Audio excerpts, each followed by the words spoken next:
Hello everyone. Today I am going to start the lecture 4 on the topic of British settlement of Bombay. ठीक है।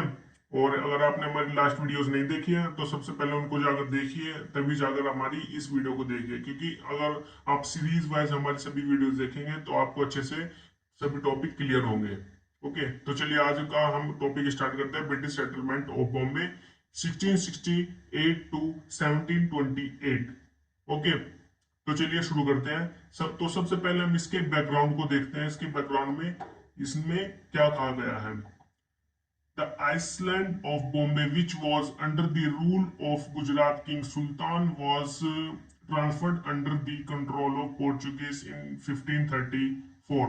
जो बॉम्बे था, बॉम्बे सबसे पहले किसके अंडर में था? वो था गुजरात किंग सुल्तान के अंडर में। ठीक है, लेकिन इसने इसको ट्रांसफर कर देता है किसको? पोर्चुगीज को। 1534 को पोर्चुगीज को गुजरात सिंह सुल्तान ने बॉम्बे को ट्रांसफर कर दिया था पोर्चुगीज को। The Portuguese king transferred it to the British king Charles II as dowry on the marriage of his daughter named Princess Kathleen with Charles II। जो पोर्चुगीज थे उनकी एक डॉटर थी, उसका नाम था प्रिंसेस कैथलीन। उसने अपनी इसकी डॉटर की मैरिज किससे करा दी थी? चार्ल्स सेकंड से। और उसने चार्ल्स सेकंड के साथ शादी कराने के बाद उसने जो उसने अपनी डॉटर की शादी में उसने उनको डॉर मतलब कि दहेज के रूप में दिया था क्या? बॉम्बे। बॉम्बे को उन्होंने उनको उनके नाम पर ट्रांसफर कर दिया था, किनके नाम पर? चार्ल्स सेकंड के नाम पर। ठीक है, but he found inconvenient to exercise his control over the small territory and therefore he transferred it to the East India Company for a petty annual rent।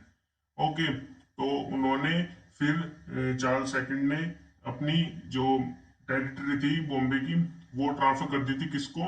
East India company को, जब east India company आई थी। और क्योंकि उन्होंने उन्होंने for पेटी annual rent के लिए उसको ट्रांसफर कर दिया था, क्योंकि वो इनकन्वीनियंट थे कंट्रोल करने के लिए इस पर टेरिटरी पर। ठीक है, इस वजह से उन्होंने ट्रांसफर कर दी थी। और हाँ, इसके तीन फेज हैं। इसके तीनों फेज को हम अच्छे से देखेंगे। फर्स्ट फेज इसका कहाँ से कहाँ तक है ये देखते हैं। 1668 टू 1683 तक फर्स्ट फेज है।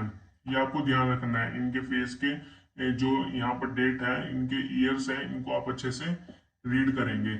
ओके, तो इसके अंदर देखते हैं हम। The charter of 1668 empowered the company to frame the laws ordinances for the administration of the territory and also to exercise the judicial control over it through governor and officers। 1668 के charter को लाकर, जो हमारा 1668 का charter था उसको मतलब कि apply करके जो कंपनी थी उन्होंने किस पर? बॉम्बे पर अपना अधिकार जमा लेता, और वहां पर उन्होंने अपने लॉज और ऑर्डिनेंस फ्रेम किए और वहां पर अपना एडमिनिस्ट्रेशन लागू किया, और उसी मतलब कि बॉम्बे की टेरिटरी में। And also to exercise the judicial control, उन्होंने जुडिशियल कंट्रोल भी कर दिया था मतलब कि बॉम्बे पर। ठीक है, उनका जुडिशियल कंट्रोल मतलब कि उनके हाथों में ही था। ठीक है, किसके थ्रू? Governor and officers. यहाँ पर गवर्नर एंड ऑफिसर्स अपॉइंट कर दिए गए थे। ठीक है, उन्हीं के थ्रू यहाँ पर जुडिशियल कंट्रोल मतलब कि हैंडल किए गए थे। ठीक है, the company was empowered to impose punishment like fines, imprisonment, and even death sentence. Later on, the company was about to mint currency in Bombay। देखिए, जो कंपनी है यहाँ पर बॉम्बे में स्टैब्लिश, मतलब कि कंपनी ने बॉम्बे में क्या करा? यहाँ पर अपना अच्छे से लागू कर दिया अपना लॉज और ऑर्डिनेंस को यहाँ पर मतलब कि इम्पोज कर दिए थे। और यहाँ पर फिर उन्होंने जो भी लॉज इम्पोज किए, फिर इनके पास राइट था कि वो किसी को भी मतलब ये पनिशमेंट कर सकते थे, और फाइन इम्पोज कर सकते थे, इम्प्रिजनमेंट कर सकते थे, और यहाँ तक कि डेथ सेंटेंस भी उनको दे सकते थे अपने डिसीजन में। और कुछ समय बाद कंपनी वहां पर एम्पावर्ड कर दी गई थी किसके लिए? मिंट करेंसी, जहां पर करेंसी इन्होंने इन्होंने बॉम्बे में अपनी करेंसी बनानी स्टार्ट कर दी थी बॉम्बे में ही। ठीक है, the in the initial stage, the island of Bombay was under the control of President and Council of Surat, and Governor of Surat was ex officio Governor of Bombay। देखिए, शुरू के stage में जो बॉम्बे था, आइसलैंड ऑफ बॉम्बे था, इसके जो ये किसके कंट्रोल में था, ये तो प्रेसिडेंट के कंट्रोल में था, और जो काउंसिल थी सूरत की, और जो वहां का गवर्नर था, कहाँ का, सूरत का गवर्नर और काउंसिल, दोनों ने मिलकर गवर्नर को अपने अंडर में कर लेता, क्योंकि गवर्नर वहां का एक्स ऑफिशियो अपॉइंट कर दिए गए थे बॉम्बे के, ठीक है। वो गवर्नर थे तो थे वहां के सूरत के, लेकिन वो एक्स ऑफिशियो गवर्नर अपॉइंट कर दिए गए थे बॉम्बे के भी, ठीक है। दोनों तरह के, दोनों जगह के ये गवर्नर थे। The laws enacted by the company were divided into six heads. जो यहाँ पर लॉस इनेक्ट किए गए थे, इन्होंने सिक्स हेड में इनको डिवाइड किया गया था। देखते हैं उनको। सिक्स हेड ये थे हमारे, law related to worship and religion, ठीक है। जितने भी मतलब कि इन्होंने सिक्स हेड में मतलब कि इनेक्ट किए थे, एक तो हमारा law law related worship and religion, जो हमारे धर्म से रिलेटेड हो गया और पूजा पाठ से रिलेटेड हो गया। पैनल ऑफेंस हो गए, रजिस्ट्रेशन ऑफ सेल्स हो गया, लीगल प्रोसीजर्स हो गया, कॉमन राइट्स हो गया, military discipline including maintenance of law and order. इस तरह से के यहाँ पर सिक्स मतलब कि सिक्स तरह के यहाँ पर क्या करते थे, लॉ इनेक्ट कर दिए गए थे, ठीक है, सिक्स डिवीजन में। The Charter of 1668 transferred the trading association into territorial authority in Bombay। 1668 में चार्टर लाया गया था, तो फिर चार्टर आने के बाद जो ये बॉम्बे था, ये ट्रेडिंग एसोसिएशन एसोसिएशन से चेंज होकर क्या बन गया था, टेरिटोरियल अथॉरिटी, ठीक है। बॉम्बे बन गया था। पहले क्या था, ये ट्रेडिंग एसोसिएशन, उसके बाद ये बन गया है टेरिटोरियल अथॉरिटी, ओके। और इसके अंदर इसी फर्स्ट फेज में ही दो कोर्ट और थी, उसका नाम था कोर्ट ऑफ जुडिकेचर और कोर्ट ऑफ कंसाइंस। पहले देखते कोर्ट ऑफ जुडिकेचर क्या था। This court was established to hear the civil and criminal cases. जो कोर्ट ऑफ जुडिकेचर थी, यह सिविल और क्रिमिनल केसेस हैंडल करती थी, सुनती थी, ठीक है। For civil cases it use to sit once in a week and for criminal cases the court had the sitting once in a month. देखिए, जो सिविल केसेस थे उनको डिसाइड करती थी हफ्ते में एक बार, और जो क्रिमिनल केसेस थे, जो क्रिमिनल केसेस थे वो क्रिमिनल केसेस की कोर्ट अलग थी ना, तो वो हैंडल करती थी महीने में एक बार, ठीक है। और हाँ, जो ये कोर्ट ऑफ कंसाइंस है, कोर्ट ऑफ कंसाइंस किसके अंडर में थी, कोर्ट ऑफ जुडिकेशन के अंडर में थी। इसको पढ़ते हैं, एक बार रीड करते हैं। This court was also established under the court of judicature. It used to handle petty civil cases. The main purpose of its establishment was to impart justice to poor for free of cost. The court had sitting once in a week। देखिए, court of conscience मैंने भी बताया था आपको, court of judicature के under में काम करती थी, ठीक है। लेकिन ये जो केस हैंडल करती थी, वो सिविल केसेस हैंडल करती थी, बिल्कुल पेटी केसेस, जो छोटे केस होते थे सिविल के, उनको हैंडल करती थी, ठीक है। The main purpose of it established was to impart justice. इसका मेन पर्पस था, क्या था इसका मेन पर्पस, जो पुअर लोग थे, जो पुअर पीपल से, उनको free of cost justice provide कराना, इनका ये मेन पर्पस था, ठीक है। The court sitting once in a week. इसकी कोर्ट की सिटिंग होती थी हफ्ते में एक ही बार, ठीक है, हफ्ते में एक बार इसकी सिटिंग होती थी, ठीक है। तो अब हमारा ये फर्स्ट फेज कंप्लीट हो गया। अब हम चलते हैं सेकंड फेज पर। सेकंड फेज, सेकंड फेज हमारा कहाँ से कहाँ तक था, 1684 टू 1690, ठीक है। इस ईयर को आपको अच्छे से लर्न करना है। और जो ये सेकंड फेज है, ये किसके ऊपर बेस्ड है, एडमिरल्टी कोर्ट ऑफ बॉम्बे। इसमें सेकंड फेज में सिर्फ हम एडमिरल्टी कोर्ट को देखें, क्योंकि इसी फेज के अंदर एडमिरल्टी कोर्ट को स्टैब्लिश किया गया था। तो अब देखते हैं, Admiralty court of Bombay was establish in 1684। 1684 में एडमिरल्टी कोर्ट स्टैब्लिश की गई थी, कहाँ पर, बॉम्बे में। द हमने एडमिरल्टी कोर्ट एक बार किसी और चीज में भी देखा था, किस में देखा था हमने, मद्रास वाले में। ये देखिए यहाँ पर, इसको पढ़ते हैं हम लाइन को। The function of this court was same as that of admiralty court of Madras. जिस तरह से हमने मद्रास सेटलमेंट में हमने देखा था एडमिरल्टी कोर्ट, उसी तरह से इसके भी फंक्शन वैसे ही रहेंगे, बिल्कुल सेम ऐसी फंक्शन। अगर आपने हमारी मद्रास सेटलमेंट की वीडियो नहीं देखी है तो आप उसको जरूर देखिए। अगर आपने देखी हुई है तो आपको समझ में आ जाएगा एडमिरल्टी कोर्ट आखिर कौन से केसेस डिसाइड करती है, और उसके अंदर कितने मेंबर होते हैं, ये आपको सब कुछ समझ में आ जाएगा, ठीक है। It use to decide the criminal and civil cases with the rule of equity and goods conscience. जो ये एडमिरल्टी कोर्ट थी, ये सिविल और क्रिमिनल केसेस दोनों को डिसाइड करती थी, लेकिन under the equity and good conscience. इसको कोई बायसनेस, मतलब कि पार्टीज के बीच में कोई बायसनेस इसको नहीं करना था। दोनों पार्टी को इक्विटी और गुड कंसेंस में को क्या देना था, जजमेंट अपनी देनी थी।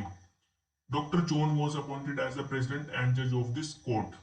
डॉक्टर जॉन, जब भी एडमिरल्टी कोर्ट स्टैब्लिश की गई थी तो यहाँ पर डॉक्टर जॉन को प्रेसिडेंट अपॉइंट कर दिया गया था और जज भी, और इनको जज भी अपॉइंट कर दिया गया था कोर्ट में, ठीक है। He was also empowered to be the chief justice of court judicature at Bombay.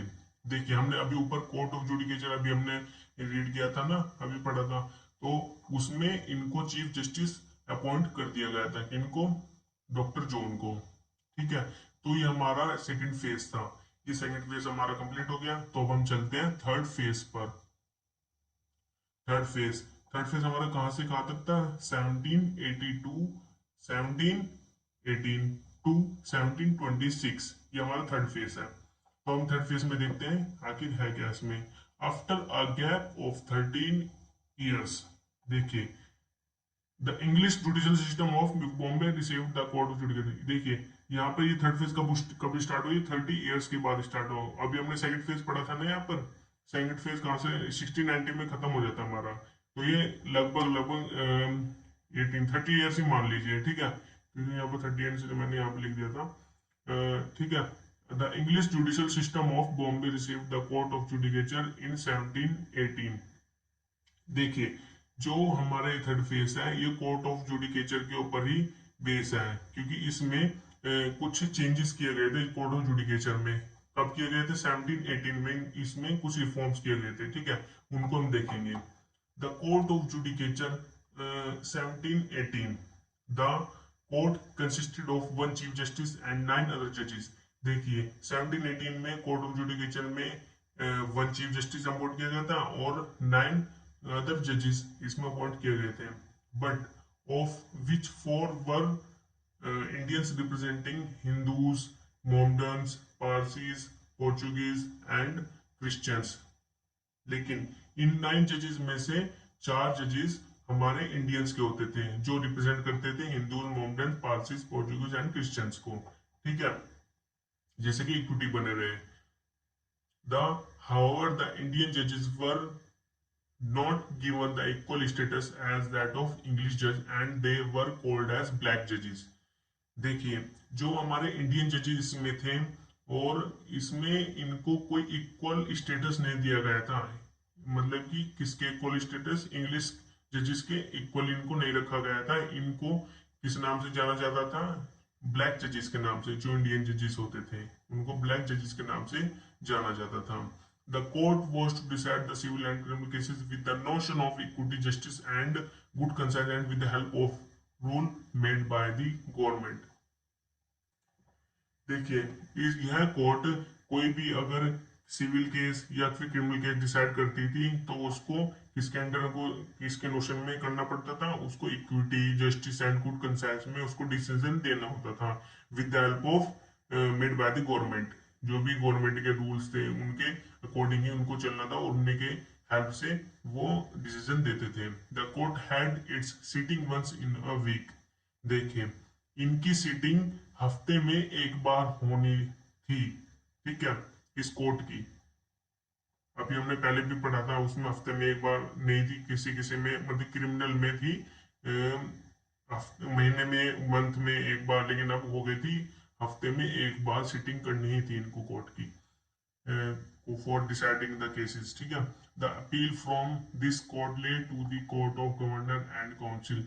जो इस कोर्ट की जितनी भी अपील थी वो कहां पर जाती थी, गवर्नर एंड काउंसिल के पास इनकी अपील जाती थी, ठीक है। The received court of judicature adopted in 1718 and some serious defects like overlapping of jurisdiction.